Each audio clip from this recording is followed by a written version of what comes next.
In today's episode, act as if nothing bothers you. Why this simple practice can transform your life.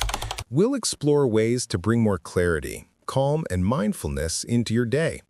If you enjoy this video, don't forget to give it a thumbs up and hit that subscribe button so you won't miss any of the inspiring stories and wisdom we'll share next.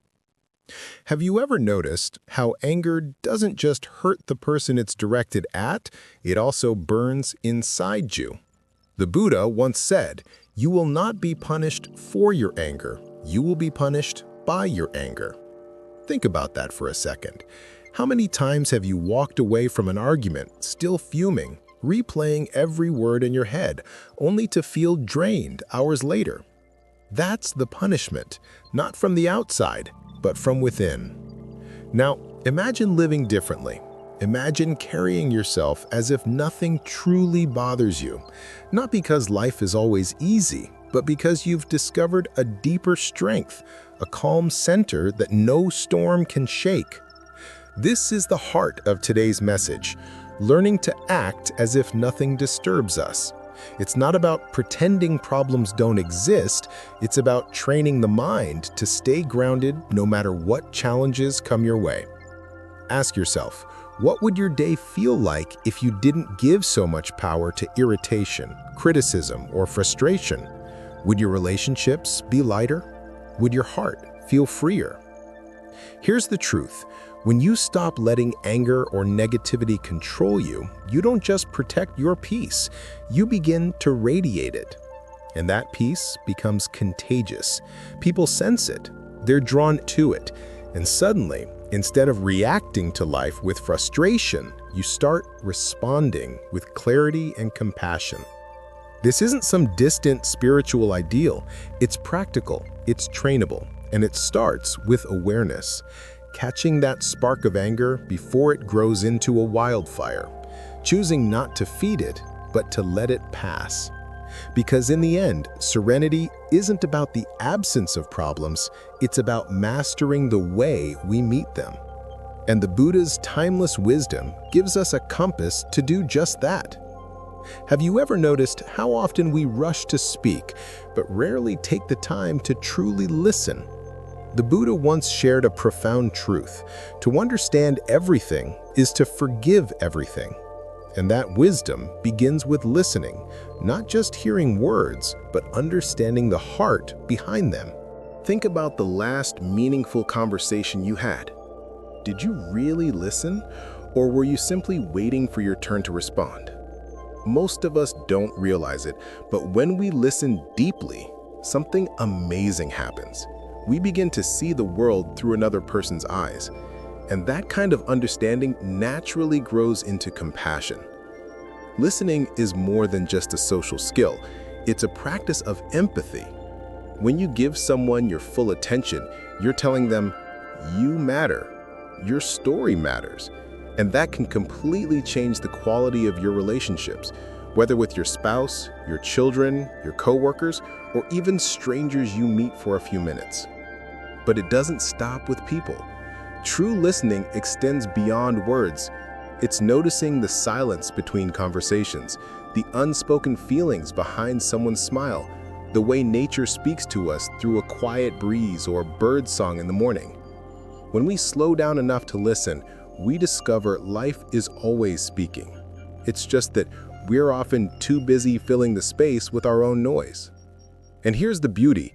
When you listen twice as much as you speak, your own words become more powerful. Why? Because they come from a place of thoughtfulness, not impulse. You speak with clarity, grounded in real understanding. So let me ask you, what would change in your life if you made listening a priority? Would conflicts feel lighter? Would your relationships grow stronger?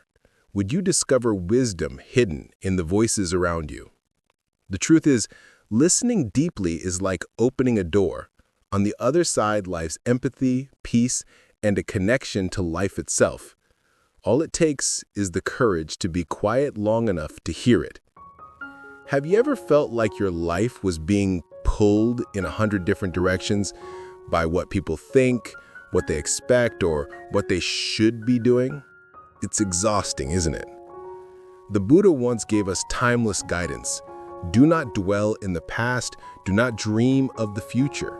Concentrate the mind on the present moment. In other words, your life is happening right here, right now, and only you can walk the path that truly belongs to you. I like to picture life as a long hike through a beautiful forest. Along the way, you'll pass plenty of signposts. Some point left, some point right. People may even shout directions at you. Go this way, that way, don't take that path. But here's the truth. They're not the ones walking in your shoes. They can't feel the ground beneath your feet. Only you can. Now, of course, listening to advice can be valuable. Sometimes others see things we don't. But there's a big difference between considering advice and surrendering your whole journey to someone else's map. Imagine letting someone else choose every trail for you. You'd never really discover who you are or what makes your heart come alive. So the real challenge is this. Can you stay true to your values even when people doubt you? Can you keep walking your unique path even when it doesn't make sense to everyone else? Let me ask you, how much of your stress today comes from living to please others instead of living in alignment with your own heart? When you stop letting others control your life, something incredible happens. You begin to live with confidence and authenticity. You make choices that reflect your truth, not someone else's expectations. And that's when life stops feeling like a burden and starts feeling like freedom. So remember, your journey is yours alone. Walk it with courage, walk it with presence, and trust that the path unfolding under your feet is the one you were always meant to travel. Life has a way of surprising us, doesn't it? Some days flow smoothly, while others feel like we've been hit by a storm we never saw coming. The Buddha once offered a powerful reminder. Pain is certain, suffering is optional. Now, what does that really mean? Pain is part of being human. We can't avoid it. It comes in many forms: a health scare, a financial setback, a broken relationship, even the small frustrations of daily life. These moments are like waves in the ocean. Some are gentle ripples, others crash down hard and knock us off our feet. But here's the truth. While we can't control the waves, we can control how we meet them. Acceptance is the shield that protects us from unnecessary suffering. Think of it like wearing a life jacket on a boat. You don't put it on because you want the storm. You put it on so that when the storm comes, you're ready. In the same way, when we accept that challenges will come, we stop wasting energy resisting reality, and we start focusing on how to move forward. Let me ask you, how often have you made a painful situation even worse by fighting against it in your mind, by replaying it, denying it, or wishing it were different? That resistance creates suffering on top of pain. Acceptance doesn't mean giving up. It means seeing life as it is, so we can face it with strength instead of fear. Here's a perspective shift. Every setback can also be a teacher. Think about the last time you went through something difficult. Didn't it shape you, maybe even reveal a strength you didn't know you had? When we're prepared to accept the worst, we become more resilient. We realize we can bend without breaking. So, the next time life throws a wave your way, remember, you don't have to drown in it. Pain may be certain, but suffering, that's a choice. And with acceptance, you can choose peace even in the middle of the storm. Failure isn't a wall blocking our path. It's more like a stepping stone on the road of growth. Imagine a sculptor chipping away at a block of stone. Every strike might look like destruction, but in truth, each chip is revealing the masterpiece hidden inside. In the same way, our mistakes carve out wisdom, resilience, and character that we wouldn't have discovered otherwise. Let me ask you this. When you look back at your life, what taught you more? Your easy wins or the times you stumbled, adjusted, and tried again? Failure has this strange gift. It humbles us, sharpens us, and prepares us for something greater than we imagined. But here's the catch. We have to be brave enough to risk it. Growth demands courage. If we play it safe, we may avoid falling, but we'll also avoid flying. The people who inspire us most, whether inventors, leaders, or everyday heroes, all have one thing in common. They failed, sometimes over and over, but they refused to let fear stop them from trying again. So the next time you fall short, remember, it's not the end of your story. It's just one line in a much bigger book. What truly matters is not the stumble, but the choice to rise. And when you rise stronger. Have you ever noticed how complicated life becomes when we try to carry too much? Too many possessions, too many worries, too many expectations from others. It's almost as if we're walking through life with a heavy backpack we never put down. The Buddha once said, "The way is not in the sky, the way is in the heart." And at its core, this is a reminder that true peace doesn't come from chasing more. It comes from embracing less. Simplicity is not about living with nothing. It's about creating space for what truly matters. Imagine a garden. If you plant too many things, flowers, weeds, vines, it becomes overgrown, chaotic, and you can't even see the beauty anymore. But if you tend carefully to the flowers that bring you joy and pull out the weeds that drain your energy, suddenly the garden flourishes. Our lives work in the same way. Ask yourself this: what are the weeds in your life right now? Maybe it's the endless scrolling on your phone. Maybe it's commitments you agreed to out of guilt, not passion. Maybe it's the clutter in your home that quietly weighs on your mind. What would change if you let those go? The power of simplicity is clarity. When you simplify, you free your time, your energy, and your heart to focus on what actually gives you peace. Your relationships, your health, your inner growth. You stop chasing everything and start cherishing the few things that truly matter. And here's the surprising part. Simplicity doesn't limit you, it liberates you. It allows you to live with intention instead of distraction. It helps you hear your own heart instead of the noise of the world. So maybe the real question isn't, how much more can I add to my life? But rather, what can I lovingly let go of today? Because the less we carry, the lighter our steps. And the lighter our steps, the closer we walk toward peace. Have you ever met someone who constantly talks about how wise, successful, or enlightened they are? But the more they speak, the less you actually believe them. The Buddha once said, "A man is not called wise because he talks and talks again, but if he is peaceful, loving, and fearless, then he is in truth called wise." This is the heart of humility. Humility is not about thinking less of yourself. It's about thinking of yourself less. It's recognizing that true wisdom is not something you shout about. It's something that quietly shines through your actions. Think about the people in your life who have inspired you the most. Chances are, they weren't the loudest in the room.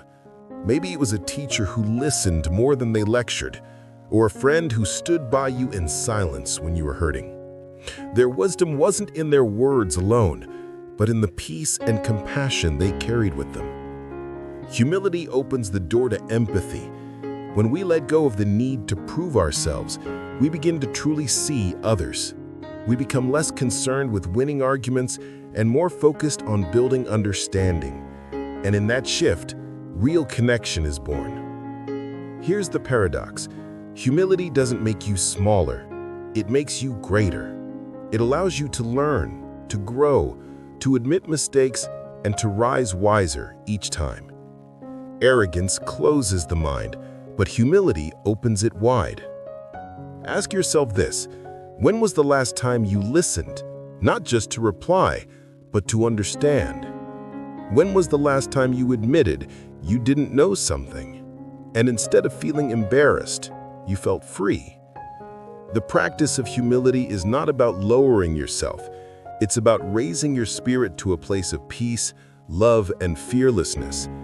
That is the kind of wisdom that doesn't need to be spoken, because it can be felt. So perhaps the path to true wisdom isn't found in saying more, but in living more gently, more compassionately, and more humbly each day. When most people hear the word fortune, they think of money, luxury, and success, but the Buddha offered a very different perspective. He once said, "Health is the greatest gift, contentment the greatest wealth, faithfulness the best relationship." In those few words, he reminds us that what society calls fortune is often not fortune at all. Think about it. Material wealth is fragile. It can disappear with a single market crash, a lost job, or even a bad decision. And yet many of us spend our entire lives chasing it, believing that if we just had more, we'd finally be happy. But have you noticed, the moment we get what we thought we wanted, we're already hungry for the next thing. Fortune in the form of money never truly satisfies. It only fuels more craving. So what is real wealth? Look closely. It's waking up in good health, without pain holding you back. It's feeling content with what you have instead of restless for what you don't. It's having relationships built on trust and faithfulness, the kind of bonds that carry you through life's storms. That's the kind of wealth no one can take away. Let me ask you this. What would you rather have? A mansion filled with people who don't truly love you, or a modest home filled with laughter, loyalty, and peace of mind? We know the answer deep down, but the world often distracts us from it. Happiness is found not in luxury, but in simple pleasures. Sharing a meal with family, watching the sunrise, or hearing the laughter of a friend. Gratitude turns these small moments into treasures far greater than gold. So be mindful of fortune's trap. True wealth is not stored in a bank account. It lives in your body, your heart, and your relationships. When we shift our focus from chasing fortune to cultivating gratitude, we discover a happiness that's not fleeting, but lasting. Because in the end, real fortune isn't about how much you have, it's about how deeply you live. As we come to the end of this journey through Buddhist wisdom, let's pause for a moment and reflect. Life is complex, full of challenges, distractions, and pressures pulling us in 1,000 directions. And yet, within that complexity, the Buddhist teachings stand like a compass, pointing us back to what truly matters. What we've explored together is not abstract philosophy. It's not something meant only for monks in distant monasteries. These principles, whether it's listening more deeply, walking your own path, accepting life's difficulties, or keeping things simple, are practical tools. Tools we can use every single day, right here in the middle of our busy modern lives. Think about it. When we listen more, we build empathy. When we refuse to let others control our choices, we reclaim our freedom. When we prepare our hearts to face the worst, we discover resilience. When we embrace humility, simplicity, and gratitude, we find peace, not someday, but today. These teachings remind us that wisdom isn't about knowing everything. It's about living with clarity, kindness, and authenticity. It's about showing up as your truest self and walking gently through the world. And the beauty is, you don't have to master everything at once. Even small steps, practiced consistently, can transform the way you experience life. So, I want to leave you with a question. Which of these principles speaks to you most right now?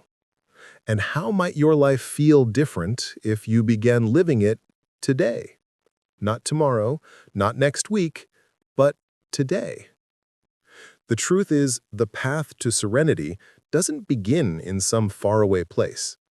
It begins in this very moment, with the choices we make, the thoughts we nurture, and the compassion we extend. May these teachings be more than just words you've heard. May they be a light you carry with you, guiding you toward wisdom, grounding you in peace, and helping you discover a serenity that lasts.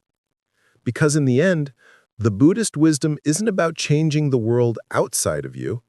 It's about transforming the world within you. If this message resonates with you, don't forget to subscribe or share this video with someone who might need it today.